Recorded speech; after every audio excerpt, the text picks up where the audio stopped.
Olipa kerran suuri ja vanha logistiikkakeskus Espoon teollisuusalueella.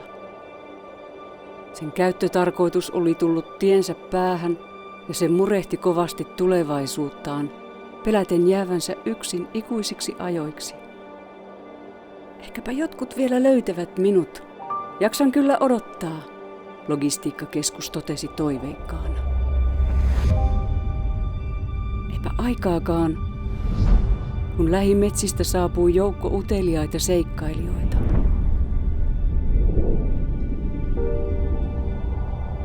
Seikkailijat ottivat tilat tehokkaaseen uusiokäyttöön. He tarjosivat monenlaisia palveluita ja tuotteita alueelle. Suuri ja vanha logistiikkakeskus oli taas onnellinen. Sillä oli tarkoitus ja sen sisällä oli elämää. Yhden seikkailijan tekoja logistiikkakeskus seurasi mielenkiinnolla. Se teki kauniita maalauksia joka paikkaan. Muraalit täyttivät sisäpihan ja sisäseinät. Seikkailija kutsui myös muusikkoja ja muita taiteilijoita esiintymään logistiikkakeskuksen tiloihin. Seikkailija järjesti niin monta tapahtumaa, että logistiikkakeskus ei enää jaksanut pitää lukua niistä. Tämä ihmeellinen pieni olento oli luonut sen sisälle paikan, mikä näytti olevan irrallaan muusta maailmasta. Ympärillä leijuu jotain taianomaista. Kaiken seikkailija teki intohimolla rakkaudesta taiteeseen. Parhain esimerkki tästä intohimosta oli urbaanin taiteen festivaali, mikä järjestettiin suuren pandemian aikaan.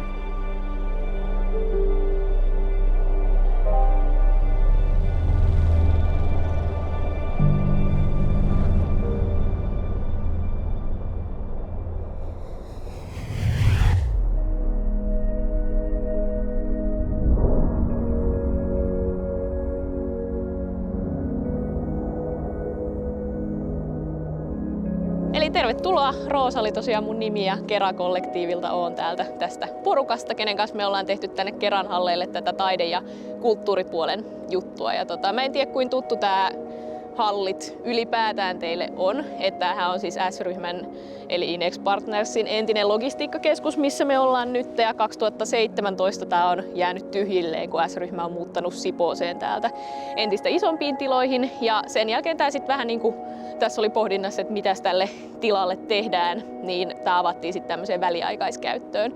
Ja me mennään ekana tähän hallin osaan, joka säilyy vielä aika pitkään. Sen jälkeen käydään katsomassa meidän Kera-kollektiivin omia tiloja, eli lähettämöä ja konttoria, jotka on kans maalattuja, jotka on toiminut sitten semmoisina tapahtumatiloina. Ja sitten lopetetaan kierros siihen, että mennään tuosta ton sisäpihan läpi, missä on tällä hetkellä Suomen suurin muraalikeskittymä. Jes, lähdetään vaan liikkeelle. Mä oon pitkään haaveillut siitä, että täällä Keran hallissa voisi tehdä taidetta ja tapahtumia. Ja tää on tosi ainutlaatuinen ympäristö. Ja sitten kun tää mahdollisuus tuli, että tänne pääsee tekemään, niin tää Kera on myös vähän semmoinen paikka, että täällä pitää tehdä isosti tai ei ollenkaan.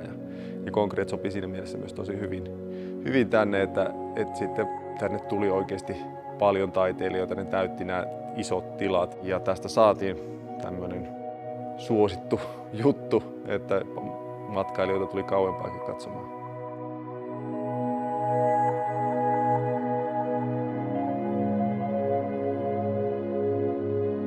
No me halutaan tuoda taidetta uusiin ympäristöihin, muuttaa niitä. Se voi olla katutila niin kuin viime vuonna Pasilassa, se voi olla tämmöinen teollisuuskiinteistö nyt ja se voi olla jotain ihan muuta, mitä ei vielä tiedetäkään. Ja se oikeastaan lähti siitä, että aluksi kun me Pasilassa tehtiin taidetta, niin sitten monet taiteilijat sanoivat, että he tulee festivaalille, vaikka me ei mitään festivaalia järjestettykään. Ja sitten sitä alkoi miettimään, että no pitäisikö sellainen festivaali nyt järjestää sitten. Ja mehän haettiin tänne taiteilijat mukaan avoimella haulla. Ja me tavallaan haluttiin, että tämä heijastaisi aika hyvin sitä, mitä urbaanitaide on. Eli meillä on katutaide- ja muraalitaustaisia ihmisiä, meillä on graffititaustaisia, mutta sitten on myös paljon semmoisia, jotka ei ikinä maalannut seiniin tai tehnyt julkisiin tiloihin taidetta. Ja se on aika hyvä kombinaatio. On se aika iso haaste tehdä parissa viikossa tämmöinen määrä taidetta ja meilläkin oli kuitenkin yli 40 taiteilijaa täällä tekemässä, niin kaiken sen koordinointi ja säätäminen, niin kyllä siinä aika pitkää päivää tehtiin. Että se on se toinen puoli, että tavallaan se on kiva silloin, kun tehdään yhdessä, mutta se on myös paljon haastavampaa. Että se olisi tosi paljon helpompaa kuin yksi taiteilija kerrallaan, mutta sitten siitä puuttuisi myös monet kivat jutut. Ja aika viime tippahan se meni kaiken säätäminen, mutta saatiin sitten kuitenkin ovet auki ajoissa.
Tämä vieressä oleva teos tässä on Viv Magian, ja hän maalaa tosi usein tällaisia niin kuin aika realistisiakin maalauksia, jossa on ehkä vähän semmoista jotain maagista tunnelmaa kuitenkin, että esimerkiksi kun katsoo näitä värejä, niin siinä on vähän jotain sellaista taianomaisuutta. Ja hyvin usein henkilöt on myös jotain oikeita henkilöitä ja siihen liittyy jonkinlainen tarina, että minkä takia tämä henkilö just on tähän teokseen maalattu. Ja tässä on tämä teoksessa oleva henkilö on suomalais-angolalainen rap-artisti Nahari.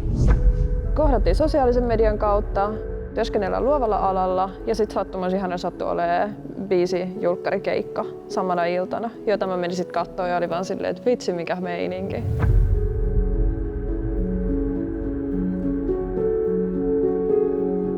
Jävä on afrosuomalainen, tekee musaa, räppää suomeksi. Musas kuuluu Angolan elementtejä ja hän itse paljon niin kuin biiseissäänkin puhuu siitä, että sä oot maamuksi liian suomalainen ja sit suomalaiseksi liian maamu ja miltä tuntuu se, kun sä elät ja kasvat kahden kulttuurin välissä. Mun mielestä olisi siistiä, että useimmat ihmiset sais tämmöisiä ajatuksia mietittäväksi ja ymmärtäisi ehkä sillä tavalla toisia ihmisiä helpommin ja paremmin. Useimmiten mä haluan viestittää mun taiteen kautta jotain. Se mitä ne viestit on, niin se on aika laaja skaala, että se voi olla jotain niin kuin intensiivisiä tunnekokemuksia tai väriyhdistelmiä esimerkiksi, jotka aktivoi toisiinsa ja yhdistelee vastavärejä, mutta sitten myös ihan todella paljon niin kuin omasta taustasta, omista henkilökohtaisista kokemuksista sekä niistä kokemuksista ja tarinoista, mitä mulle on kerrottu tai mitä mä oon nähnyt. He, jotka ovat kokeneet sen tarinan, niin he kertovat sen tarinan, mutta mä oon ikään kuin se silta vaan siinä välissä. Että millä tavalla mä voin kertoa, että Nahari on afrosuomalainen henkilö, jonka elämään liittyy tämmöisiä elementtejä, joista hän puhuu. Teosta reunustava kangas on kuvio on semmoisesta angolalaisesta perinnekankaasta, jota käytetään erityisesti erilaisissa juhlallisuustilaisuuksissa. Ja sitten kyykkivä hahmo tuolla taustalla on semmoinen O. Pensador-niminen patsas, joka on Angolassa erityisen tunnettu. Ja yleensä se tavallaan, mitä tuohon liitetään, on se, että tämä patsas sit muistelee kaikenlaista kärsimystä, mitä kansa on saattanut kohdata. Ja sitten toisaalta tässä samaan aikaan nähdään Suomesta hyvinkin tuttuja elementtejä, eli luontoa. Sitten siellä on järvimaisemaa, tuttu havumetsä taustalla ja sininen taivas ja muutama metsämansikka siellä kanssa.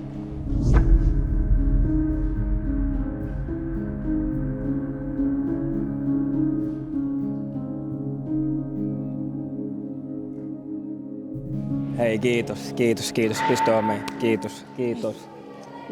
Tää oli todella magea. Mä oon niin ylpeä ja iloinen, että mä lähdin mukaan tähän näin. Kiitos. Siis kaikki mitä puhuttiin näkyy tässä näin.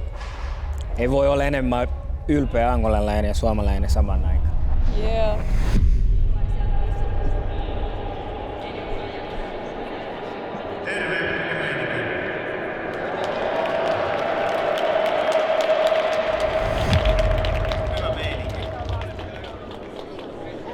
Tultiin soittaa tänne.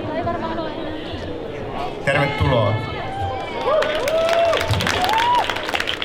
Saa tanssii. Ei kai mulla muuta. Oliko sulla Erno vielä jotain? Ei oo pakko.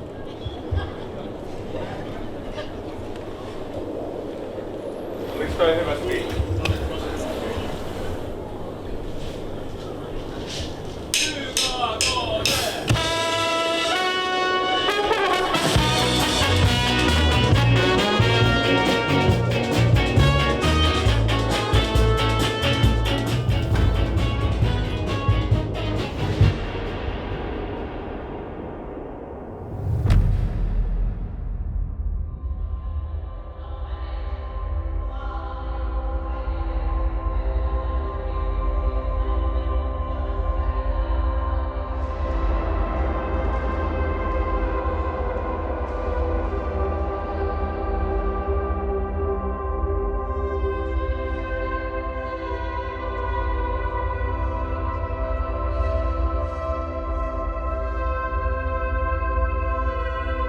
Seuraavana tässä meillä on kuvataiteilija Saara Salmen maalaama tämmöinen valtava juurakkomaalaus. Ja Saara Salmi on paljon maalannut just näitä juurakoita aikaisemminkin ja kuten monelle muulle tekijälle tässä konkreetin aikana tämäkin oli hänelle ehdottomasti isoin seinä, minkä hän on koskaan elämässään maalannut. Ja Saara on sanonut, että inspiraatio näihin juurakoiden maalaamiseen on tullut hänen suunnistusharrastuksensa kautta. Suunnistaessa tietenkin paljon pyöritään metsässä ja saattaa aika usein törmätä tämmöisiin puihin, jotka on vaikka myrskyssä kaatunut ja se juurakko on paljastunut sieltä maan alta ja se voi siinä valtavuudessa olla aika vaikuttavankin näköinen, että miten valtavat massiiviset ne maanalaiset juuret oikeastaan on. Ja sillä tämä punainen väri tuo tässä vähän semmoista niinku mystiikkaa, että se on vähän niin kuin joku tuonpuoleinen uusi maailma, mikä sieltä paljastuu maan alta. Mä olen sekä valokuvaaja että kuvataiteilija. Mä teen muotokuvia oikeastaan etupäässä. Valokuvatessa luonnollisestikin teen muotokuvia ihmisistä, mutta maalatessa mä teen muotokuvia kuolleista puista.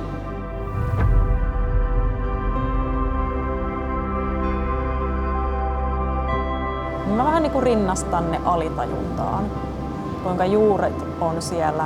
Juuret työskentelee siellä maan alla pimeässä, näkymättömissä. Me nähdään puusta se maanpäällinen osa, mikä on niin kuin näkyvissä ja se on meille semmoinen tuttu, kun sitten taas juurakko on aika semmoinen mystinen ja ehkä vähän pelottava sitten kun se paljastuu sieltä. Ja samalla tavalla niin kuin alitajunta työskentelee ihan meidän niin kuin tietämättä piilossa, niin samalla tavalla juurakot työskentelee tuolla maan alla ja tekee semmoisen valtavan verkoston ja jopa kommunikoi keskenään ja on symbioosissa sienirihmastojen kanssa. Ja se on kauhean kiehtovaa. No, mä näin tässä mahdollisuuden kokeilla jotain uutta. Sillä tavalla uutta, että pääsee tekemään isoja seinämaalauksia. Ja mua kiehtoo se semmonen, yhdessä tehdään jotain isompaa, yhdessä elävöitetään kaupunkikulttuuria ja yhdessä tehdään jotain siistiä.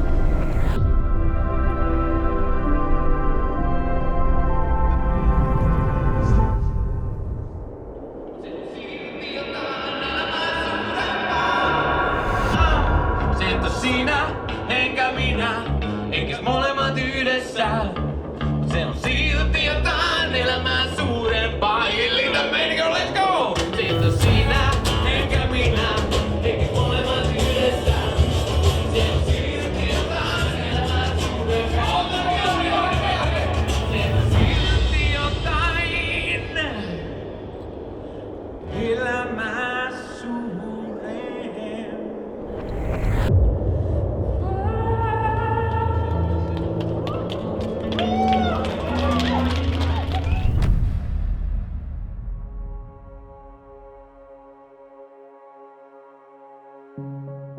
Tässä oleva mölyapina on ranskalaissyntyisen Erik Le Raillesin tekemä. Mun mielestä on tosi hieno yksityiskohta on ton mölyapinnan ammottava suu, joka melkein näyttää, että se jatkuu tonne jonnekin syvyyksiin. Ja tästä tulee vähän tämmönen hauska yhteys mun mielestä se, että tässä on nämä padelkentät vieressä ja padelia kun oikein innokkaasti pelataan, niin pelaajista lähtee joskus tosi kova ääni ja sitten tässä on tämmöinen mölyapina vieressä, että siitä tulee ihan hauska semmonen yhdistelmä. Olin etsimässä ideaa ja löysin tämä apinan valokuva. Ja ajattelin, että se on se, mikä pitää tehdä, laittaa siihen viidakoon. Ja myös idea oli se kontrasti, koska se viidakko on semmoinen hyvin inhimillinen maisema. Se eläin, joka on sen keskellä myös, ei sopi tähän, sen pitäisi olla oikeassa viidakossa. Ja sen takia silloin se ilme sopii siihen tilanteeseen, koska se ei ole sopivassa ympäristössä. Yksi kaveri sanoi, että no, se on vähän pelottava, joten mä lisäsin viimeisellä hetkellä se pikkukolibri, semmoinen harmiton lintu, joka voisi olla kaveri. Mutta se tuo vähän kevyttä siihen malaukseen.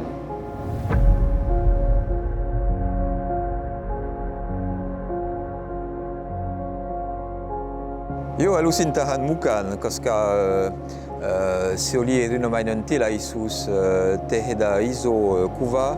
Myös se on sellainen ryhmätyö, on muita siis taiteilijoita, jotka ovat tehneet oma työ. Kaikki ovat täysin erilaisia ja jokaisella on oma tyyli, oma halu siis esitellä omat kuvat. Myös se, mikä on hyvä, on se, että ihmiset kulkevat tässä ja tulee paljon ihmisiä, jotka saavat nähdä se kuva, miettiä, nauttia. Siis se on erinomainen tilaisuus. Mä luulen, että se, miksi ihmiset katsovat taidetta, se ei ole välttämättä se aihe, joka on tärkeä. Se on se tapa, jolla se on esitetty, se tapahtuma. Kuinka se taiteilija se on osannut siis kuvittaa sitä uudella tavalla, joka ei ole nähty ennen. Se on se vapaus, joka on se avain tässä.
Kaikille.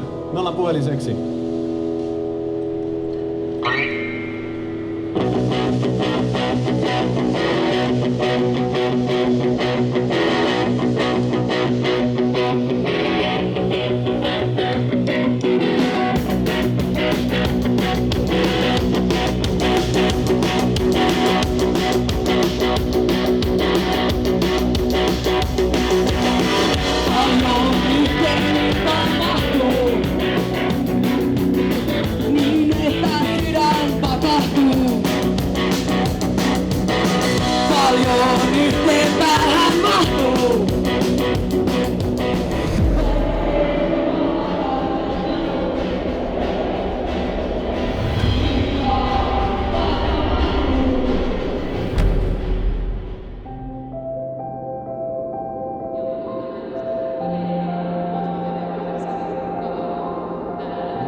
Tämä seuraava teos, Hanna Marron, tosiaan kuvanveistäjän teos, on nimeltään Floaters eli ajelehtijat.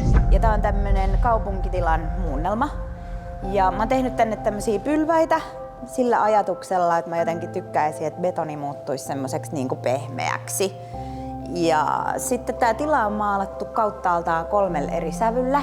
Ja niiden yhteisvaikutuksesta syntyy semmoinen vaikutelma, ettei silmä ehkä pysty tarkentamaan niin kuin yhteen pintaan. Ja tää vähän leikkii sillä tää teos. Hannan inspiraatio on ollut sellaista, tiedätte, että jos katsoo vaikka aurinkoisella säällä suoraan taivaalle, niin saattaa joskus silmistä näkyä semmosia ajelehtelevia muotoja, semmosia ehkä vähän helminauhamaisia muotoja, jotka on itse asiassa ne on semmosia tiivistymiä, mitä syntyy tonne sarveiskalvoon ihmisillä. Ja ne on semmosia, mitä me oikeastaan nähdään koko ajan meidän näkökentässä, mutta aivot on niin älykäs elin, että ne suodattaa kaiken turhan informaation pois. Eli hyvin harvoin me tiedostetaan sitä kaikkea, mitä me oikeasti silmiemme edessä nähdään. Mä teen tässä nyt ihan viime hetken twiikkauksia, eli mulla on tuolla tommosia kaakeleita, mitä näkyy, noita on vielä lisää, mutta mä en ole ihan varma, että mihin mä ne laitan ja semmoista. Ja sit mulla on isona produktiona tää lattia, joka mun pitää ratkaista jollain tavalla maalaamalla jollain. Niin tän pitäisi olla ihan valmis ihan nyt muutaman tunnin sisään ja aika hyvä fiilis siitä. No mä hain tähän tapahtumaan mukaan sen takia, että mä olin kokeillut tätä siellä mun työhuoneella ja sit mä halusin mahdollisuuden esittää tän. Ja ei ole kovin monia mahdollisuuksia ruiskumaalla tiloissa ja rakentaa 2 viikkoa. Metsätaiteilijoita, iso porukka täältä on ollut ihan tosi ihanaa tehdä täällä. Saa vertaistukea. Mä olin kuvataiden lukiossa ja mä jotenkin siellä päätin pyhästi, että musta ei koskaan tule taiteilijaa. Mä kokeilin semmosia freelance-kuvaajahommia ja mä muistan, kun mä olin semmosen jättimäisen teleobjektiivin kanssa odottamassa jotain 4 tuntia ja mä päätin, että tää ei ole mun homma. Mä pitää tehdä jotain muuta. Ja sit oikeastaan tää on kasvanut sen myötä. Ja tää on jotenkin vaikeinta, mitä mä oon tehnyt ikinä. Ja se on ärsyttävää ja se on inhottavaa, mutta se on se, minkä takia mä teen tätä, että mä haluan oppia tän. Mä haluan kräkätä tän.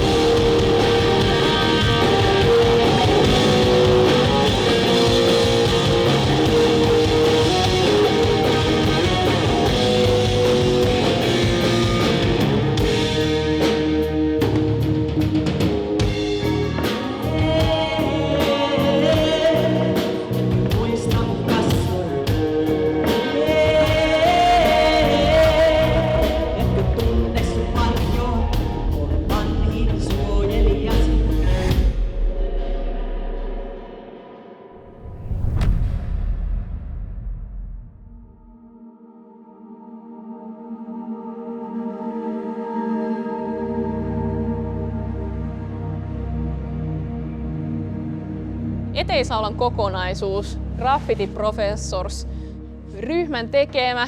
Tämä on tämmöinen, mikä on kooste heidän erilaisista tyyleistään, mitä he ovat tehneet vuosien aikana. Ja paljon on otettu inspiraatiota myös sitten skifistä ja vanhoista videopeleistä. Tuosta me lähdettiin liikkeelle aika lailla alussa fiilisteltiin varmaan joku 5-6 tuntia vaan seinää ja ihmeteltiin, että mistä lähtisi liikkeelle. Sitten se vaan lähti tuosta rakentumaan. Toi oli ilman sketsiä, että noin vaan lähdettiin rytmittämään, että miten nämä meidän tyylit toimii keskenään. Tuolla on oikeastaan tämä pelimaailman valikko. Se on tehty täysin sketsistä ja alapuolella on taas sitten kohta, mikä on tehty täysin ilman sketsiä ja oikeastaan täysin ilman puhetta. Että me vaan katsottiin toistemme kohtia ja jatkettiin siitä sopivia paloja. Se oli kyllä hauska kohta tehdä. Niin. Muuten tää alkaa olla aika lailla valmis. Et ihan jotain pikkujuttuja tonne varmaan lähdetään nyt tonne ylöspäin kattoon ja ollut kyllä tosi hienoa maalata. No me saatiin se idea näille teoksille, että käytiin katsomassa tilaa paikan päällä ja vähän tutustuttiin siihen ja otettiin valokuvia sitten Saatiin sitten tehtyä yhdistelmäkuva niin kuin Photoshopilla, että sen tilan saa tälleen auki kokonaan ja siihen aloin sitten kasaamaan vanhoista maalauksista palasia, mihin mä säätelin värejä ja jotain piirroskohtia ja puhelimella tehtyä grafiikkaa. Ja sitten siellä taustalla on ollut myös sellaista Google Maps-ajattelua, niin kuin mä oon tehnyt jotain teoksia silleen kuvakollaaseina, että ne muistuttaa paljon sitä samaa kuvakieltä, mitä me tehdään, niin kuin arkkitehtuuri ylhäältä päin ja erilaiset väripinnat, että miten ne sitten näyttää siinä niin kuin satelliittikuvassa. Me haluttiin osallistua tähän tapahtumaan. Täällä on niin kuin hienot tilat käytettävissä ja saadaan vähän pysyvämpiä teoksia ja voidaan maalata isompi teoskokonaisuus tänne yhdessä. Ja se, että täällä on niin kuin muita maalaajia niin kuin eri taustoista, että tapaa uusia ihmisiä ja ylipäänsä nyt tämän korona-ajan jälkimainingeissa, jos nyt vähän ihmisiä saataisiin kerääntymään yhteen ja sitten ne saisi jotain päräyttävää nähtävää. Että tavallaan niin kuin kiva olla mukana tällaisessa.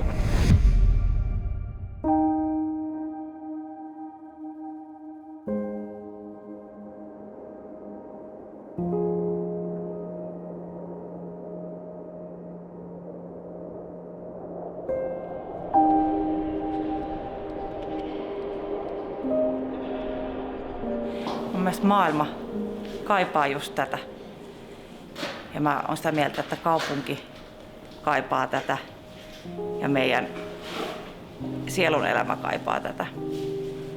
Niin käytännössä kaikki kulttuuri on ollut pannassa nyt vähän aikaa, niin tää on todella hieno tilaisuus tulla käymään täällä.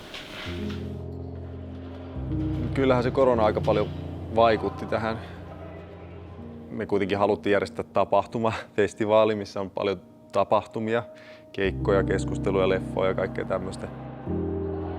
Mutta sitten kun alkoi näyttää, että sitä ei oikein voi tehdä, niin muutettiin vähän suunnitelmaa ja tehtiin tämmöinen festivaali, jota tätä taidetta vain sitten tullaan kiertämään ja katsomaan. Mikä osoittautui myös hyvin toimivaksi. Eli tavallaan sen sijaan, että me oltaisiin peruttu festivaali, niin kuin monet muut ehkä teki, niin me vaan muutettiin vähän konseptia ja siirrettiin sitä myös muutamalla viikolla eteenpäin, mikä oli meille myös sitten onni, että just sen jälkeen sitten sopivasti koronarajoitukset taas vähän helpotti.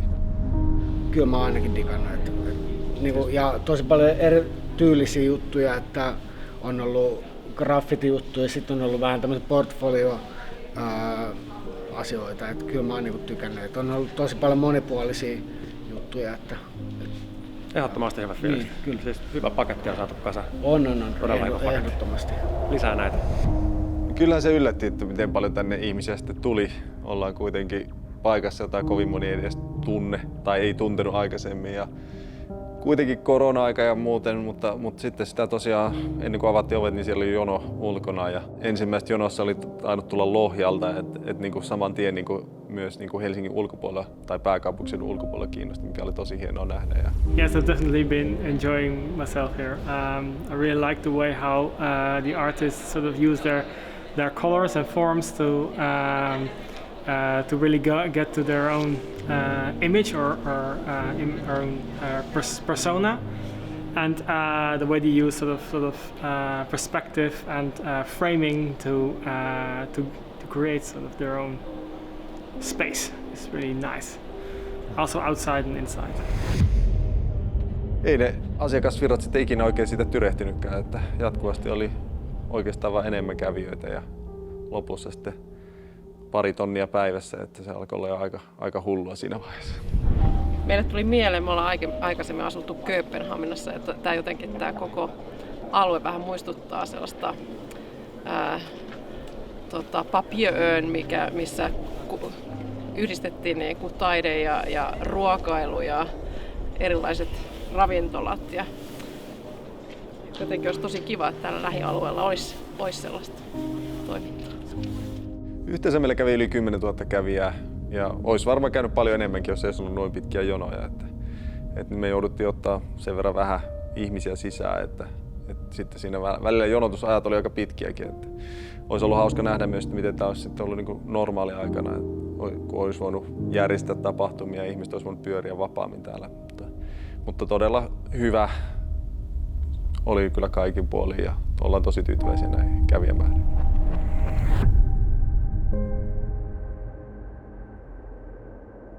I think the mermaid one was your favorite. And the Putin church was. Putin church, very holy, must visit.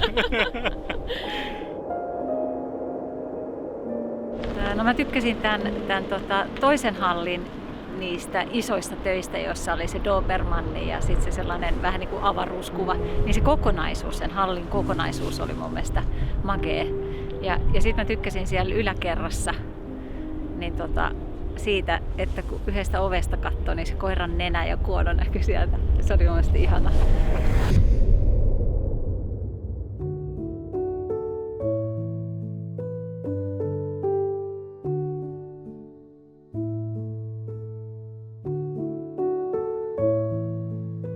Nämä on oululaislähtöisen taiteilijan Timo Tyynismaan teoksia. Timo on itse kuvailut, tämä on hänen omia sanojaan, että mä en nyt hauku tässä ketään, että hänellä on vähän junttimainen lähestymistapa taiteen tekemiseen. Eli hän tekee aika tämmöistä suoraa kuvallista ilmaisua ja hän on kertonut, että inspiraatio tähän teokseen tuli sellaista painajaisunesta, joka hän oli nähnyt ennen tämän Concreatein alkamista. Ja siinä painajaisunessa oli sitten ollut 3 tämmöistä koiraa. Painottanut erikseen, että ei ollut kyse Kerberoksesta, eli tästä myyttisestä hirviöstä, vaan nimenomaan 3 koiraa. Ja sillä nämä on tullut tänne tuijottelemaan. Siinä on oikeastaan lyhykäisyydessään se, miten tähän aiheeseen on tässä päädytty. Että jotenkin tuntuu vähän semmoilta epäaidolta lähteä pureksimaan näihin mitään sen kummempaa sisältöä. Mä halusin tehdä tämmöisen kuvan ja nyt tällä kertaa, kun tämä ei ollut tilaustyö, että sitä sai tehdä mitä huvittaa, niin sitten tehtiin mitä huvittaa. Kaulapainan osiot jää tässä tyhjäksi, että niihin ei ole tulossakaan mitään. Olkoon siinä sitten vaikka tämä pieni semmoinen juttu, mistä saa keskustelua mahdollisesti aikaiseksi.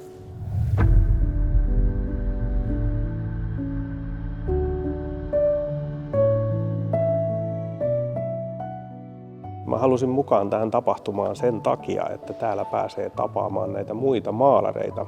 Pääsee katsoa, miten muut tekee sitä työtänsä ja sitten täällä saattaa syntyä semmoisia ihan hyviä keskusteluja aina välissä. Että tää on semmoinen juttu, missä sitä itse haluaa tosi paljon kehittyä ja sitten täällä tuollakin juuri maalaa eräs henkilö, joka on pidän häntä aika kovana näissä hommissa. Niin on tosi mukavaa, että mulla on suora näköyhteys tuossa koko ajan siihen, mitä hän tekee tuossa. Taiteilijana mä oon ehkä semmoinen utelias ja sitten jotenkin toivon, että tuun aina olemaan just silleen matkalla ja kehittymässä ja toivon löytäväni aina niitä itteeni parempia. Ja sitten vielä toivon pääseväni heidän seuraansa maalaamaan tai ainakin saman katon alle tällä kertaa. Että jotenkin ei ikinä valmis.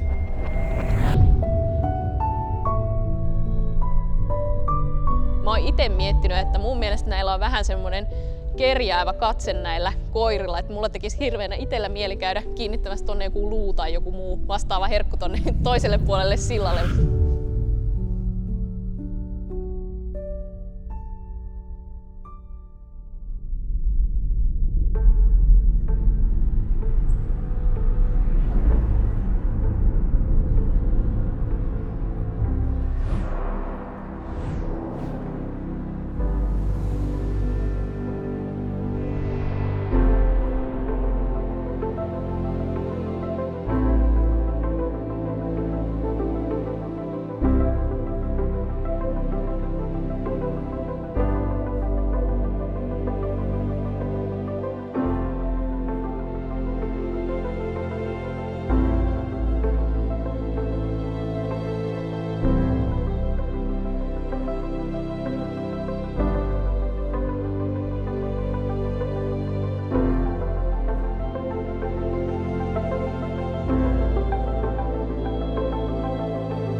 Tässä seinäpäädys tällä puolella on sitten Taneli Stenbergin teos.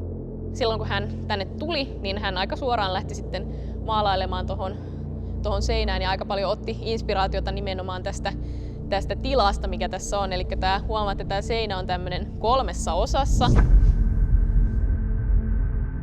Toi kierreportaat tuossa ensimmäisen naaman edessä, niin siitä on tullut ihan selvästi semmoinen DNA-kaksoiskierre niin kuin mielessä. Ja siellä se vasta se lapsen kasvoinen ensimmäinen pää itää ja sitten tullaan tähän toiseen ja siinä on jo kehittynyt vähän pidemmälle ja silmu rupeaa nousemaan tuosta haljenneesta päästä tai haljenneesta pavusta oikeastaan voisi ajatella. Ja juuret menee syvemmälle ja toivottavasti siitä on nyt tullut teos, missä katsojalle olisi iloa ja löytyisi sitten jotain assosioita.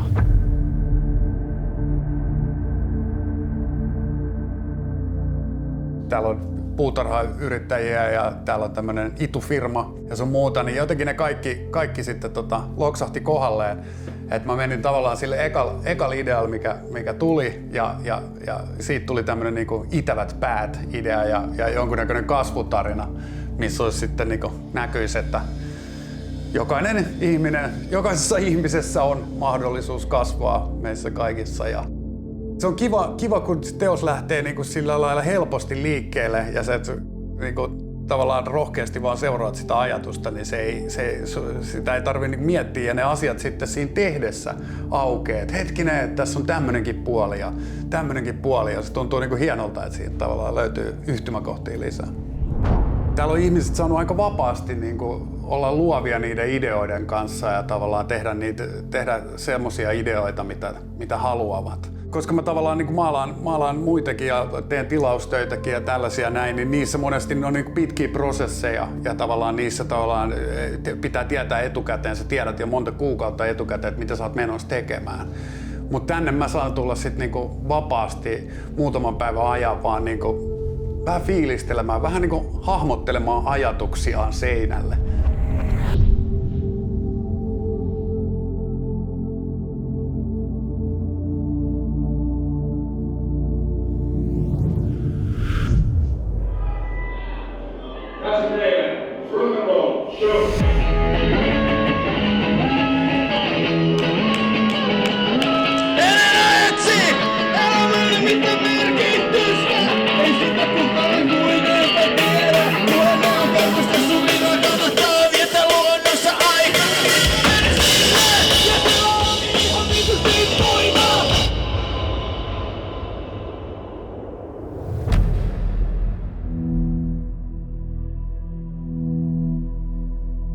Tilan nimi on tosiaan Lähettämö, niin Jessi teki tämmöisen vähän skifihenkisen lähettämön tai hangaarin.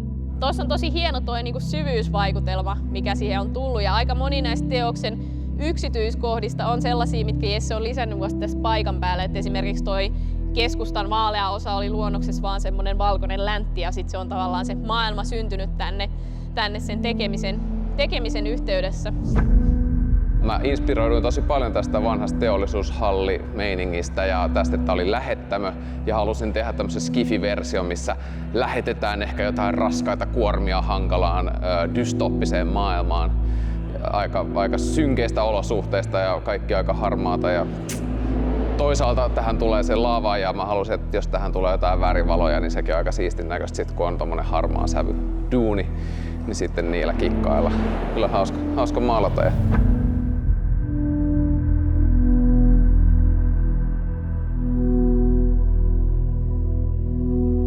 Musta oli hauska hakea niin kuin taiteilijana tällaiseen tapahtumaan, ja koska itse aika paljon teen työkseni, järjestän juttuja katutaiteen saralla, niin siitä oli hauska tulla ihan silleen pelkästään taiteilijana, ettei tarvitse itse ollenkaan niin kuin huolehtia siitä niin kuin maalien roudailusta ja kaikesta siitä käytännön järkkäilystä, vaan voi vähän tulla semmoiseen valmiiseen pöytään tänne maalaamaan. Niin se on ihan niin kuin tervettä vaihtelua. Mä en itse koe, että mä oon silleen mikään maailman syvällisin maalari, että se on vähän silleen toissijasta. Enemmän se on se vaan, että positiivinen sellainen kannustaminen tekemiseen ja avoimuuteen. Ei valiteta, vaan tehdään mieluummin kivoja juttuja yhdessä, jos niin kuin parhaimmillaan.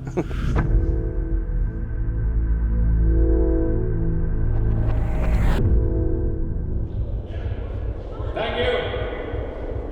Kiitos kerran. Ja teille vähän haluatte lisää vielä. Koska isoimmat styket on vielä vasta tulossa. Se menee näin. Maanantai-aamuna itkettiin. Sit ihan nurini dunni raahasin. Pyörän metkein auton alle kaahasin. Mistä täynnä turapaperia ja niitä digisähköposteja. Eikä vittu oo ees kahvia. Yes you can! Pakko päästä krevaamaan kaikki skeinät pois päästä huutomaan. Ja vielä jos pääsisin panemaan, sit vois vaikka kuolla.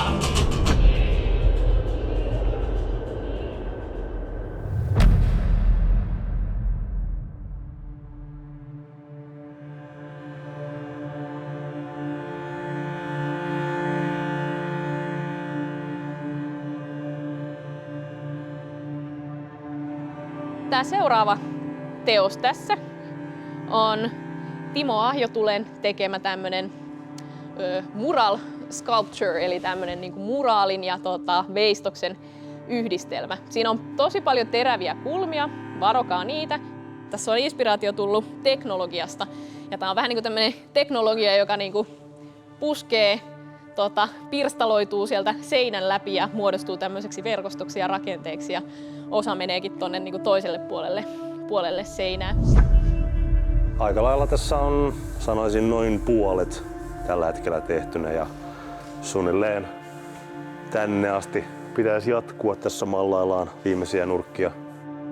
Loppusilauksen tekee spottivalot, jotka muodostaa toivottavasti hienot varjot tonne valkoiselle seinälle taustalle, ja saadaan sitten lisää tiheyttä tähän ilman, että mun tarvii rakentaa kaikkea sitä tiheyttä. Ja hyvältä näyttää tähän mennessä.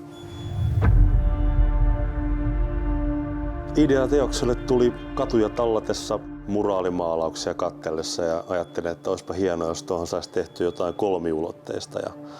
Ja tuossa viime syksynä tuli käytyä myös Purkutaidetalossa, jossa tämä sama idea vahvistui, ja ajattelin, että olisi hienoa noihin ulkoseiniin tehdä jotain.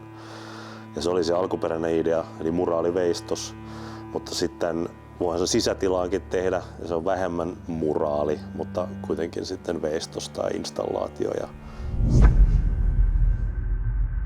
se mun veistosmuraali-idea, niin se on tavallaan semmoinen vähän tuhoava. Että se pohja, millä se tehdään, saattaa mennä vähän rikki.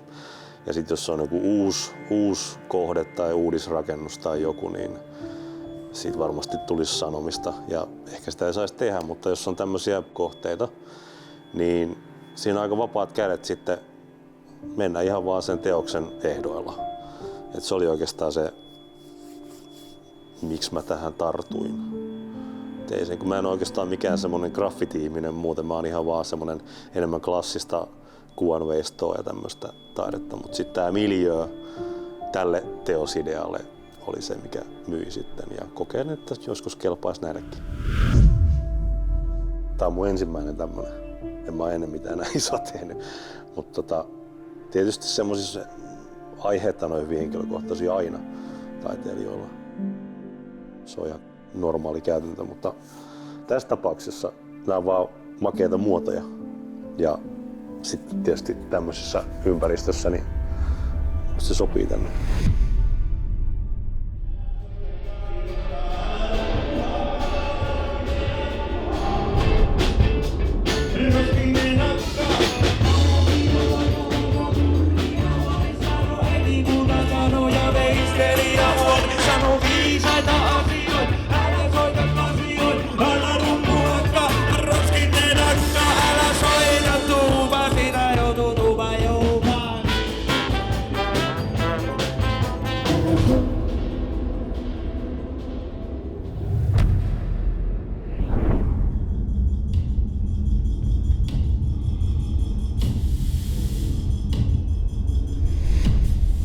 Tajusin äkkiä, että oma ääneni olikin toisen ääni.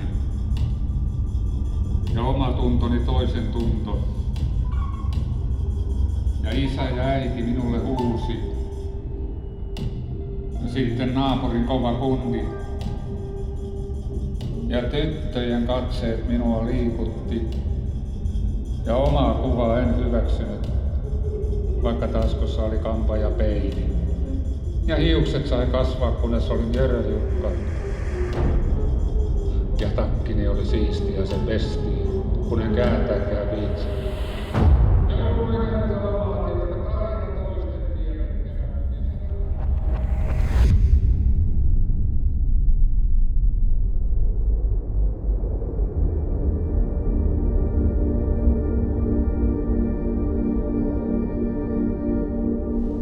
Tässä päädyssä on suomalaisen graffititaiteilija Kissin tekemä teos.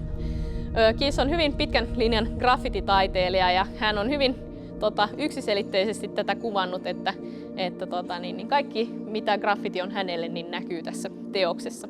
Eli sielläkin on se hänen tagin-nimensä Kiss on siellä taustalla, joka on niin kuin hyvinkin maastoutuu sinne, koska niitä kirjaimien sisäosia on lähdetty hyvin paljon täyttämään erilaisella kuvioinnilla. Ja lisäksi täällä on sitten näitä hahmoja eli karaktereita, mitkä tosi paljon kuuluu myös graffititaiteeseen, jotka sieltä kurkkii. Ja hänen sitten Kissin syntyseutuja kunnioittaen, niin K-juna on sinne sitten myös maalattu puksuttamaan. Joo, mä oon tässä yrittänyt vähän maalaa tämmöistä abstraktityötä ja käyttää mahdollisimman niin kuin semmosia erikoisia värejä, niin kuin, että hahmo tulee tosta. On niin kuin sama taustan kanssa, että siitä tulee vähän semmoista niin kuin sitten noiden värien kanssa semmoinen aika hyvä porrastus. Ja sitten jakanut tätä seinää vähän, että tässä on tää graffiti ja sitten tuolla on niin kuin vähän charaa kanssa lisää tuolla reunoilla. Muutamia noita junaraiteiden noita kiviä tuohon vähän tummemman ruskealla, niin sitten se on valmis. Pitää osaa lopettaa tarpeeksi ajoissa maalaaminen, että ei tee liikaa. Se on semmoinen omalainen juttunsa.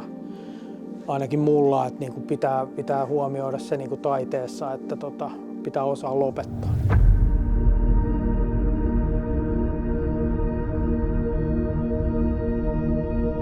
Mulla tuli idea sillä tavalla, kun mä näin tämän seinän, mä kävin täällä kattoo tämän seinän, otin valokuvat tästä seinästä ja sen jälkeen mä rupesin käymään tommosia kansioita läpi, missä mulla on niinku satoja erilaisia luonnoksia, mitkä soveltuu erilaisiin kohteisiin ja seinäpinta-aloihin sun muuta.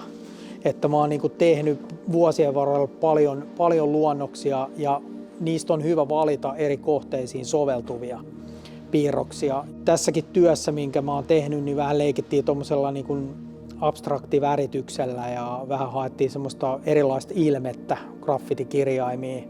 Ja tuotiin sitten hauskuutta myöskin niin kuin niihin maalauksiin noiden sarjakuvahahmojen kautta niin kuin tämmöisiä niin kuin kuvien myötä. Mulle vähän tuli semmoinen kiinnostus, koska mä tiedän tämän kohteen ja mä tiedän täältä niin kuin näitä seinäpinta-aloja ja ihan mielenkiinnosta halusin lähteä mukaan ja hain tänne mukaan, koska kyllä aina kannattaa niin kuin elämässä hankkia erilaisia kokemuksia.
Hän on tehnyt graffititaiteilija Hende yhdessä Vuorelan koulukoti nuorten kanssa. Ja tässä on huoneen ja teoksen aihe on kiusaaminen koulussa. Ja lasten ja nuorten kanssa on sitten puhuttu kiusaamisesta, siihen liittyvistä ajatuksista ja päästy vähän purkamaan myös kiusaamiseen liittyviä tunteita tämän huoneen tekemisellä. Eli tämä huonehan on tehty sillä lailla, että nuoret ja Hende laittoi tuommoiset maalaussuojapuut päälle ja suojalasit ja näin. Ja sitten täytettiin noita vesi-ilmapalloja maalilla. Sitten ne laittoi oven kiinni ja sitten meni tänne heittelemään maalia toistensa päälle. Et siinä saa vähän purkaa kaiken näköisiä ajatuksia.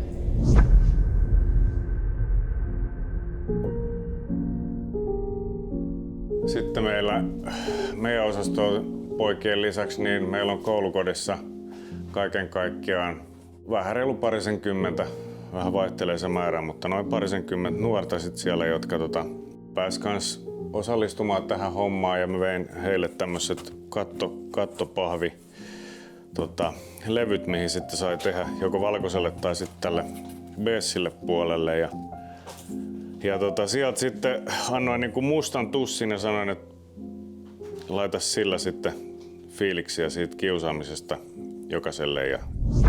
Hende oli myös luvannut, että ihan sama mitä haluatte siihen kiusaamiseen liittyen sanoa, niin, niin se kiinnitetään tänne ja mitä ei niin kuin sillä lailla sensuroida.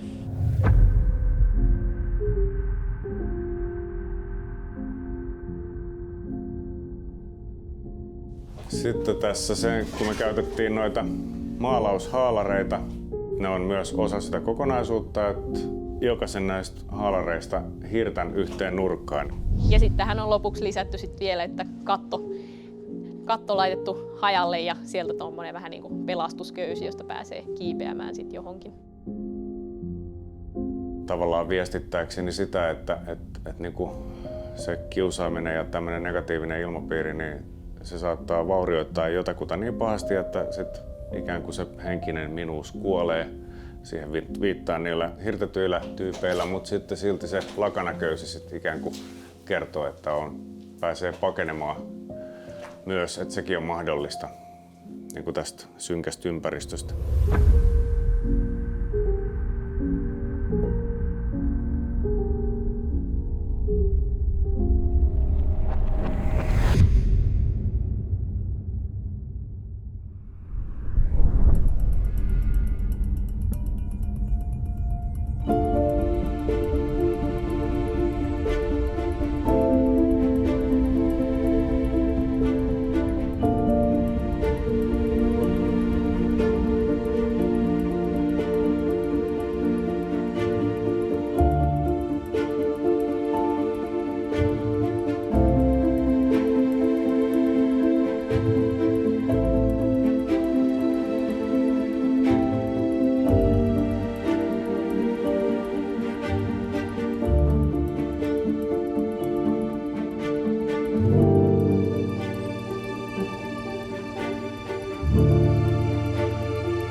Okei, tässä tulee meidän uuden levyn avausbiisi.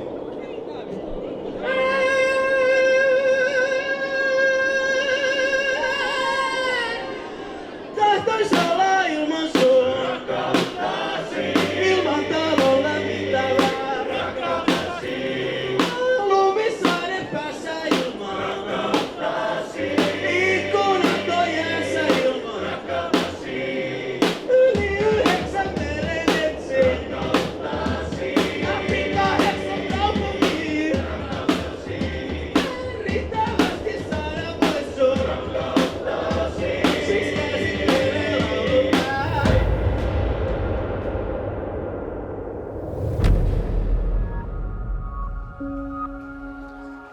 This is the first wall installation that I did for Concreate Festival, and like the other, they're both accumulation of vertical lines until a pattern emerges, and that pattern is the moiré pattern.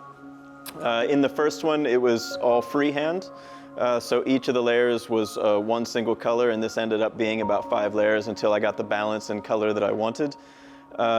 This is more or less the work's an extension of what I do in the studio. The only difference is in the studio I'm very concerned with color interaction, and here I was just worried about making, you know, a drawing or a painting in this case that would work at this scale with these materials. Varsinkin silkkikankaista on jostain tuttu, että tavallaan, että kun on viivoja, jotka on pikkusen eri linjassa toistensa kanssa, niin silloin siitä tulee tommoinen, että ne viivat rupeaa muodostamaan niin kuin ihan omanlaista kuviotansa ja lähtee kiemurtelemaan siinä katseessa ja näin.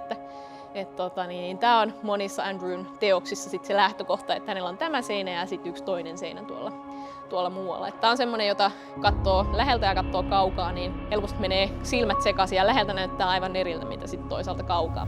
This is the second piece, and the only difference here is that it's 3 layers of color, and in this case I used tape to make the vertical lines instead of going freehand, which allowed me to make some variations in gradations, different colors, and just be a little bit more open and make it a little bit more about painting than just about the pattern. The works that I made here for the Concreate Festival are an extension of the works that I make in my studio.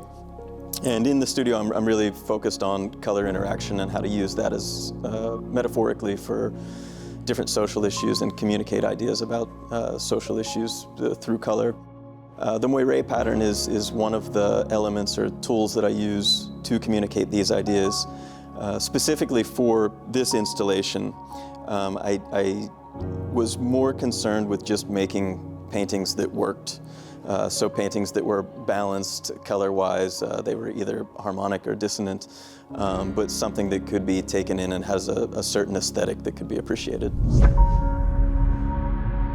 I wanted to participate in the Concreate Festival to have an opportunity to make large-scale artwork that's open and free to the public. It's nice to have an alternative space like this that's outside of the museum and gallery system. Of course, art needs to exist in those environments, but it's really great that there's alternative spaces like this that allow the artists free rein to do what they want, and hopefully there's more projects like this in the future. My process on these paintings is extremely repetitive, so it's an accumulation of lines, and it's doing the same thing over and over and over again. And in the studio it can be really meditative in that you're just doing one task over and over again until it becomes interesting. In this particular space, the scale is so large that it becomes extremely physical. And you know, for example, on the first piece, by the time I was finished, you know, it was like doing squats all day, so my leg was nearly going numb. But the result is very enjoyable for me.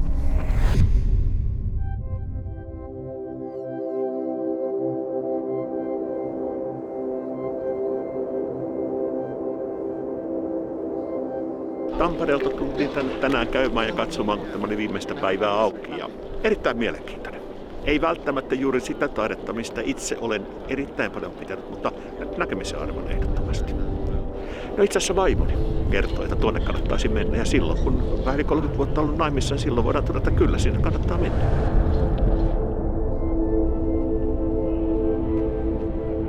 Joo, onhan tässä takki silleen vähän tyhjä, että toi oli kuitenkin aika pitkä toi aika, kun me pidettiin auki sitä kuitenkin. Ja siinä alkoi loppuvaiheessa olla semmoinen, että taas otetaan ihmisiä hirveän määrä sisään.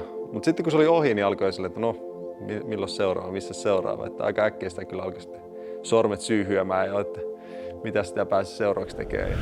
I like the overall composition of how it is like with this industrial like style of the environment, and then the street art like something urban that you would usually see in the city on some murals, but then it's here in like an industrial part, and also like the sports part that is on the other side. So it's it feels random at some point, but it's also very interesting how it all works together. Huge variety. Yeah. Ehkä se iso haaste on ollut tavallaan vakuuttaa eri tahot tästä, että tää on niinku hyvä juttu, että tää on kuitenkin aika erilainen asia, mitä kukaan oikeastaan tehnyt aikaisemmin Suomessa. Ja tavallaan tehdään näin lyhyessä ajassa näin paljon taidetta johonkin tiettyyn paikkaan, niin se on niin kuin iso juttu, aika erikoinen juttu. Sitä ei ihan halvalla tehdäkään, että kyllä sitä rahoitusta ja yhteistyökumppaneita on saanut etsiä. Mua harmittaa, että tänne ei ollut sisäänpääsymaksua. Mä olisin mielelläni halunnut tukea rahallisesti, mutta sitten me onneksi löydettiin jullari ja tarra. Ja saatiin teos seinälle, nyt täytyy vaan kehystää. Ja olin ihan supervaikuttunut siitä, miten iso näyttely tää oli, kuinka paljon täällä oli teoksia ja hyvin erityylisiä. Meillä oli tässä niinku semmoinen noin 8 hengen porukka, joka aika tiivisti kyllä sen muutama viikkoa tässä teki töitä. Että aika lailla aamusta iltaan tällä välillä oltiin. Ja eihän tämä olisi niinku onnistunut yhtään pienellä porukalla. Et siinä mielessä oli niinku tosi onni, että meillä oli hyvä tiimi tässä. Ja olihan tämä niinku aikamoinen muutaman viikon seikkailu tässä, tuoda sitä taidetta tänne. Ja kyllä sitä ollaan mietitty jälkikäteen, että niinku onneksi järjestettiin. Et olisi kyllä aika paljon menetetty, jos ei oltaisi tätä tehty. Mä jotenkin sitä mieltä, että niinku, jos mä ajattelen tai niinku vähän graffitit-ideaa, että sillä on vähän negatiivinen klangi, että jengi käy töhrimässä tuolla niinku pitkin poikin, mutta jotenkin mä oon viime vuosina ehkä niinku alkanut tajuamaan sen, että se on oikeaa taidetta ja se pitäisi saada kanavoida johonkin, ja tää on mun mielestä hyvä esimerkki siitä. Sitten ehkä just se, että mahdollistetaan sit myös se, että sitä taidetta voi tällä tavalla tuoda esille ja nimenomaan ehkä tätä niinku urbaanimpaa taidetta. Ja sitten käytetään hyödyksi tämmöisiä miljöitä, millä ei ehkä muuten enää olisi käyttöä. Niin ehdottomasti jatkossakin näitä enemmän kyllä kaivataan.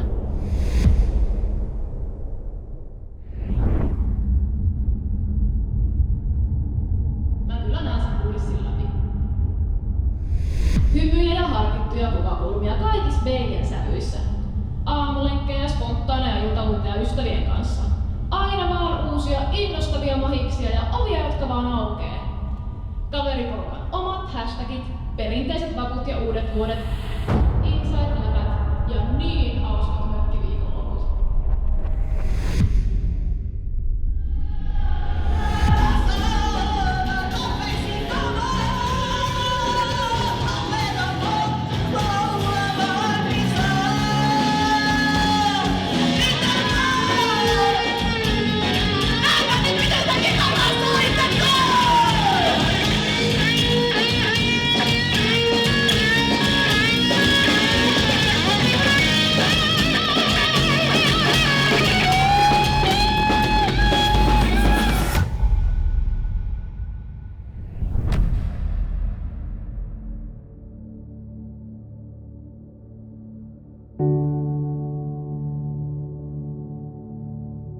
Hilkka Helmi on taiteilija, joka yhdistelee hyvinkin monenlaisia tekniikoita tässä tekemisessä. Että täällä on niin maalausta kuin sitten tämmöisiä digikollaaseja, joita on tulosteltu ja kaiken näköistä pahvista ja erilaisista asioista tehtyjä yksityiskohtia liitetty tänne huoneeseen.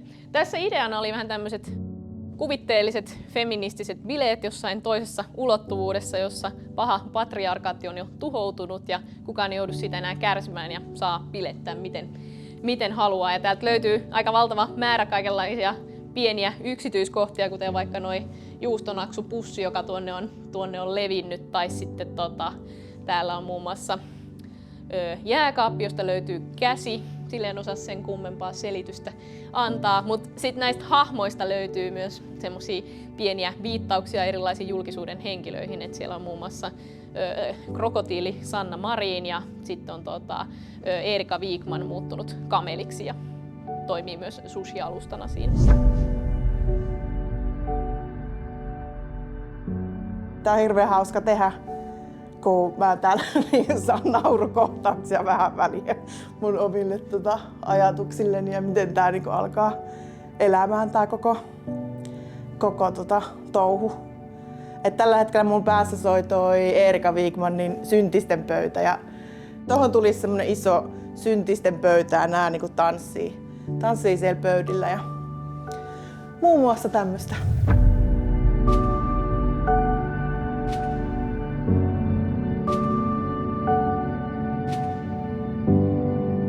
Mä oon yleensä aina sanonut, että mun taide ei synny tuskan parahduksesta.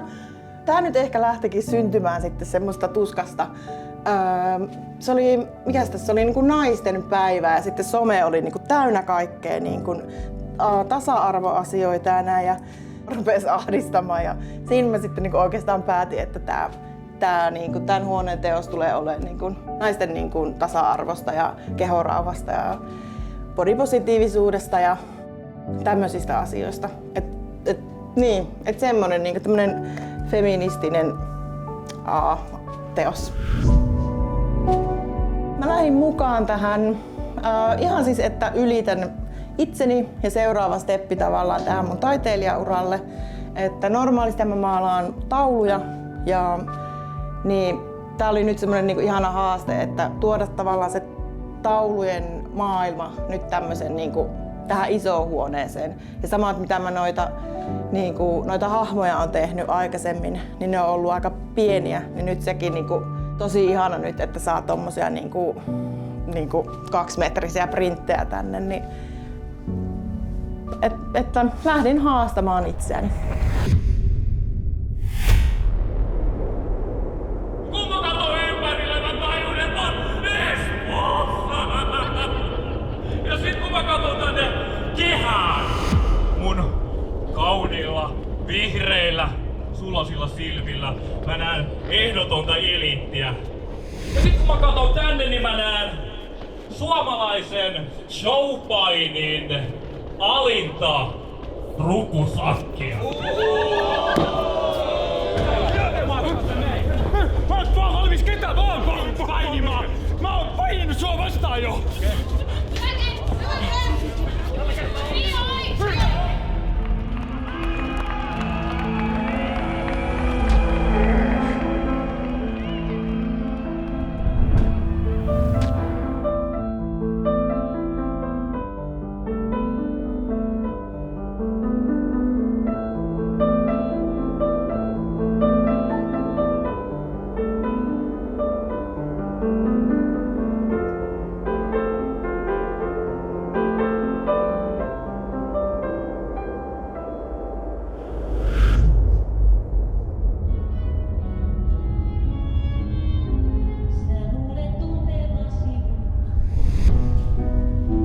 Mut se kaikki on fantasiaa. Oot värittänyt tän tarinan yksin kokonaan. Voin sut kynnyksen yli kantaa ja safkat kokkaa. Katson nää on näin perusjuttui vaan. Mut odotat vain aina jotain ikonista settiä. Mä oon heilantavissaan, en samaistu Jumalaan, en mä oo.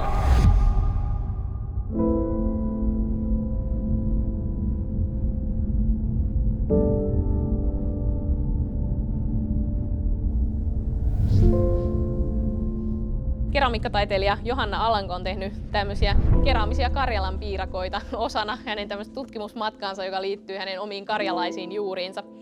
Ja näitä keraamisia Karjalan piirakoita sitten myötäilee nämä Karjalan piirakkamuraalit, mitä tänne seinille on tehty. Eli täältä löytyy mun teos. Mä oon tehnyt Karjalan piirakoita ja vähän uudistanut Karjalan piirakoitten ilmettä. Ja tää vaaleanpunainen teos, joka on tässä mun ensimmäinen, niin se päättyy tämmöiseen keramiikka, relief-tyyppiseen ratkaisuun. Eli mä oon tehnyt mun työhuoneella vähän aikaisemmin jo tällaisia keräämisiä Karjalan piirakoita, jotka mä oon nyt sitten yhdistänyt tässä festivaalin työssä tähän mun työhön. Sitten kun mennään tänne päin, niin täällä on mun toinen teos, jonka mä tein vähän tämmöisillä käänteisillä väreillä tästä mun toisesta. Ja tää on vähän tämmönen mystisempi ja sen tarkoitus on olla vähän tämmönen mystinen. Ja mitä mä haluan näillä vähän niin kuin viedä, niin on se, että mikä on Karjalan piirakoitten tavallaan historia ja mikä niiden alkuperäinen idea on ollut.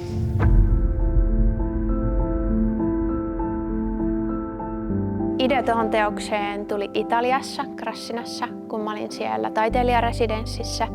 Ja me muiden taiteilijoiden kanssa vähän siinä tutustuttiin ja kävi vähän taustat ilmi ja noin. Sitten se eskaloitui Karjalan piirakoihin tämä keskustelu. Ja mulle tuli mieleen, että hei, että mähän voisin tehdä jotain Karjalan piirakkaveistoksia. Sitten mä palasin sieltä kotiin ja mun työhuoneelle ja mä päätin, että okei, että vähän niin kuin perinteissäkin on tapana, niin mä tein nyt 300 Karjalan piirakkaa, en yhtä eikä kahta, vaan 300. Ja sitten sattumalta tänne oli open call tänne festivaaleille. Sitten se idea rupesi kehittyä, että hei, että jos mä tekisin ne Karjalan piirakat vähän uudistetuilla väreillä ja tavallaan päivittäisin sitä vuoteen 2021 ja palaan siihen vähän niin kuin historiaan, mikä oli Karjalassa. Eli kun naiset teki Karjalan piirakoita, niin sanottiin aina, että oman mallin mukaan, johon se Karjalan piirakan muoto perustuu. Tavallaan se myös viestittää sitä semmoista feminisyyttä ja sitä karjalaista naisten voimaa. Niin kuin tiedetään yleisestikin, niin Karjalassa on aina ollut aika tulisia naisia ja on vieläkin. Mä hain tänne mukaan, koska tää on tavallaan tosi uutta mitä mä normaalisti teen. Että mä en ole ikinä tehnyt seinämaalausta ja mä näin tässä hyvän mahdollisuuden vähän tulla ulos omasta boksista ja saada myös tuolle mun itse teokselle semmoisen hyvän pohjan, tuoda se niin kuin 100% niin kuin suoraan seinille.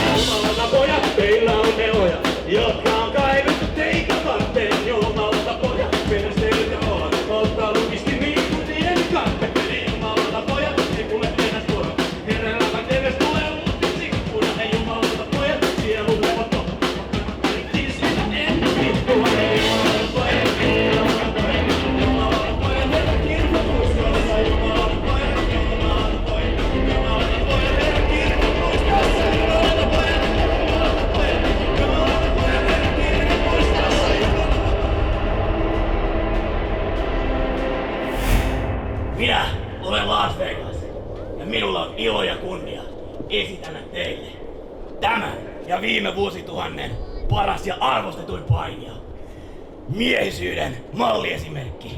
Machouden Messias Valentine!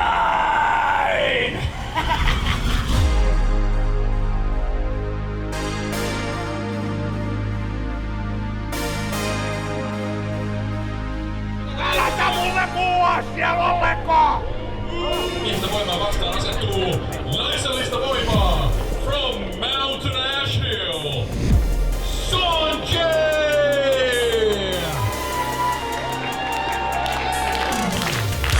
Noniin Mallu, hoida täkki kotiin! Vuosituhannen paras! Kyllä se vaan näin on!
Hei! Mulla voit kuitenkaan. Sieltä tulee maailman kuulu juna! Mitä juna sanoo?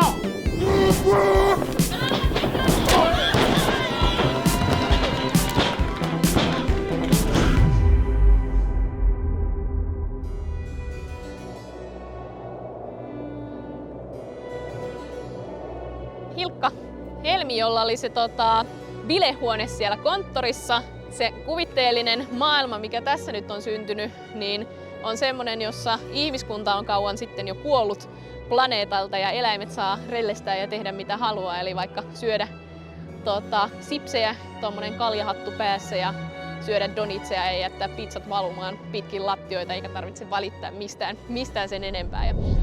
Festarit on ollut tähän mennessä kyllä ihan superhauska. Meillä on täällä konttoriporukan kanssa me nauretaan tosi paljon. Meillä on niin kuin jo omat inside-vitsitkin tullut. Timon työ tässä, tuttu tosiaan tuolta sisältä, hänellä oli ne isot koirat siellä, mitä katsottiin lähettämässä, niin tää on Timon aikaisempi teos, minkä hän teki, jossa on tämmöiset puolukan poimijat. Toivoisi tavallaan, että omassa kotikaupungissa Oulussakin tällaisia tapahtumia tulisi. Että onhan nämä niin kuin tosi nastaa. Mä oon ollut tosi iloinen tavallaan, että kun mä tulin tänne tietämättä mistään mitään, että on mulle vähän niin kuin uusi kokemus, että mä niin kuin pääsin nopeasti mukaan ja ihmiset on ollut tosi mukavia ja miten hyviä taiteilijoita täällä on ja että on oppinut kaikkea ja tosi positiivinen kokemus. Melkein niin kuin kyynelehti, kun on ollut niin ihanaa, kun on ollut vuoden ihan pököttänyt tuolla ja ei ole ollut niin kuin sillai vertaistenkaan mahdollisuutta tehdä. Et toki on niin kuin työhuoneella se yksi naama, mutta sitä on nyt nähnyt se 1 vuoden. Mun mielestä toisaalta myös loistava katutaidefestari siitä, että ei ole mitään yleisöä tai semmoista hälinää tai painetta. Voi ihan itsekseen rauhassa tuolla tehdä ja on niinku se semmoinen, ehkä me suomalaiset tykätään semmoista omasta rauhasta kanssa, niin siitä tää on tämmöinen suomalainen katutaidefestari. Ja meidän 2 viimeistä teosta tällä puolella, siinä on Anetta Lukjanovan ja Taneli Stenbergin teokset. Ja Tanelin ja Anetan tyylit täydentää hyvin toisiaan, että molempien tyyliä voisi kuvailla tämmöiseksi maagiseksi realismiksi, eli toisaalta hyvinkin tämmöinen realistinen niin kuin maalauksellinen lähtökohta siihen taiteen tekemiseen, mutta sitten elementeillä ja valonkäytöllä ja värimaailmoilla siihen tulee vähän semmoista taianomaista tunnelmaa sitten kuitenkin.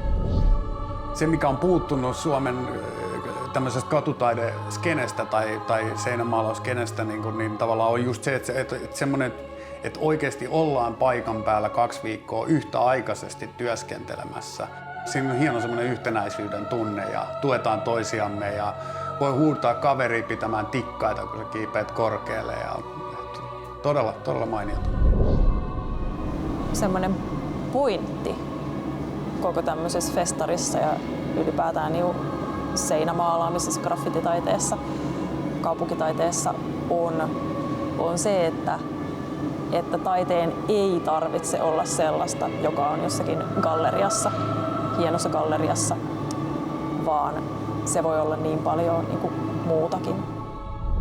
Ja sitten se, että joku mahdollistaa, niin kuin vaikka tällainen festari mahdollistaa sen, että me taiteilijat päästään tekemään isoja duuneja ja niin kuin helposti, että me saadaan materiaalit ja niin kuin, että joku järjestää kaiken sen, niin se on kyllä tosi upeata. Ja ehdottomasti semmoista meininkiä tarvitsisi Suomeen lisää, koska se, miten koko katutaidekulttuuri tai tämmöinen kulttuuri pystyy kehittymään, niin se tarvitsee sen, että on niitä mahdollisuuksia. Näiden puheiden myötä me ollaankin käyty kaikki Keran taideteokset läpi. Loppuvuodesta meillä nyt on jonkun verran vielä täällä tapahtumia ja varmaan pidetään niin kuin Kera-kollektiivin puolesta sitten vielä jotkut pienet avoimet ovet ja lopettajaiset täällä. Jes, kiitos paljon ja mukavaa iltaa!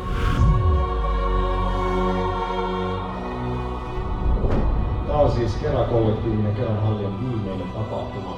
Olen Jaakko Blomberg Kera-kollektiivista ja täytyy kiittää teitä kaikkia ja meidän mahtavaa henkilökuntaa, joka täällä on. Siellä Arina erityisesti, joka on ollut täällä.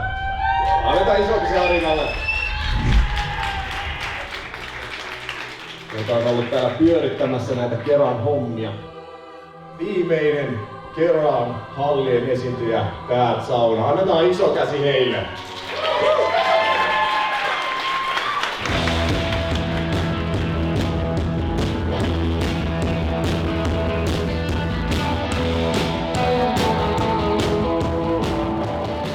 Ei siitä montaa vuotta, kun Helsingissä ei ollut käytännössä mitään katutaidetta. Täällä ei ollut yhtään muraalia. Keran hallit oli vain kaukainen unelma, että täällä voisi jotain tehdä. Nyt ollaan täällä. Että tavallaan välillä sitä hämmästyy itsekin, että mitä kaikkea sitä on tullut tehtyä. Ja ehkä sen takia mä en hirveästi myöskään kelaile, että mitä isona tekee. Että niin kuin askel kerrallaan jotain koko ajan vähän isommin ja enemmän ja hienommin ja oudommin.